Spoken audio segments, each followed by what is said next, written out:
اللہ اکبر، زبان کتنی اہمیت والی ہے اور یہ کس قدر نازک ہے۔ سرکار دو عالم علیہ الصلوۃ والسلام فرماتے بندہ زبان سے بھلائی کا ایک کلمہ نکالتا ہے، حالانکہ وہ اس کی قدر و قیمت نہیں جانتا، تو اس کے باعث اللہ عز و جل قیامت تک اپنی رضامندی لکھ دیتا ہے۔ یعنی بندے کو پتہ نہیں ہوتا مگر زبان سے ایک ایسا پیارا جملہ نکل جاتا ہے، اللہ کی فرما برداری والی ایسی بات نکل جاتی ہے کہ اللہ قیامت تک اپنی رضا لکھ دیتا ہے۔ یہ تو بڑی اچھی بات ہے، لیکن آگے فرمایا اور بے شک بندہ اپنی زبان سے ایک برا کلمہ نکالتا ہے اور اس کی حقیقت نہیں جانتا، تو اللہ اس کی بنا پر اس کے لیے قیامت تک اپنی ناراضگی لکھ دیتا ہے۔ اب یہ دونوں چیزوں کو یاد رکھیے، بری بات کبھی کبھی ایسی نکل جاتی کہ اللہ ہمیشہ کے لیے ناراض ہو جاتا ہے، تو اچھی بات نکلنے کی کس کی امید زیادہ؟ جو اچھی باتیں کرتا ہو، اچھی محفل میں بیٹھتا ہو، اللہ رسول کا ذکر کرتا ہو، تو انشاءاللہ امید ہے اس کی زبان سے کوئی اچھا جملہ نکل جائے گا۔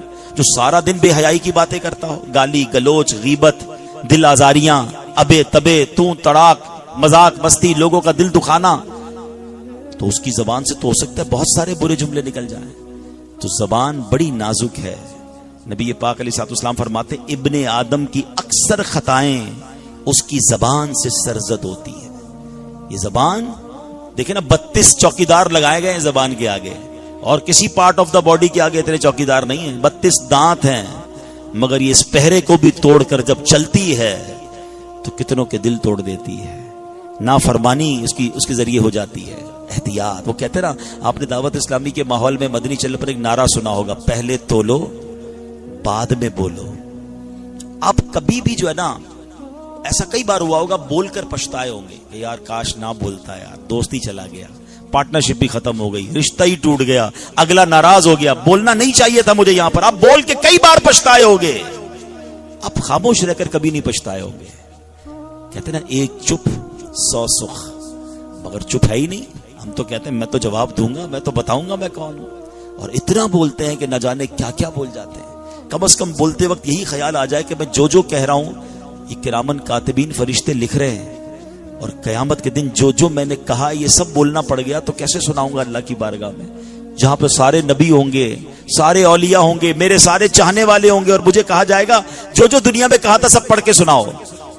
تو کیا ہم اپنی گالیاں، اپنی بے حیائی کی باتیں، وہ بری باتیں جو کسی گھر والے کے سامنے نہیں کر سکتے، وہ قیامت کے دن پڑھ سکیں گے؟ تو کم از کم فرشتوں سے ہی ہم شرم کر لیں بولنے سے پہلے۔ نبی پاک علیہ الصلوۃ والسلام فرماتے جب آدمی صبح کرتا ہے نا، ابھی صبح ہوئی ہے نا تھوڑی دیر پہلے، صبح کے آپ نے دیکھا ہوگا کئی اداروں میں ایک چھوٹی سی پریڈ ہوتی ہے یا چھوٹی سی ایک کانفرنس ہوتی ہے کہ آج کا دن کیسے گزارنا ہے، وہاں کے ملازمین کو بھی سمجھایا جاتا ہے۔ ہماری باڈی میں بھی ایک میٹنگ ہوتی ہے۔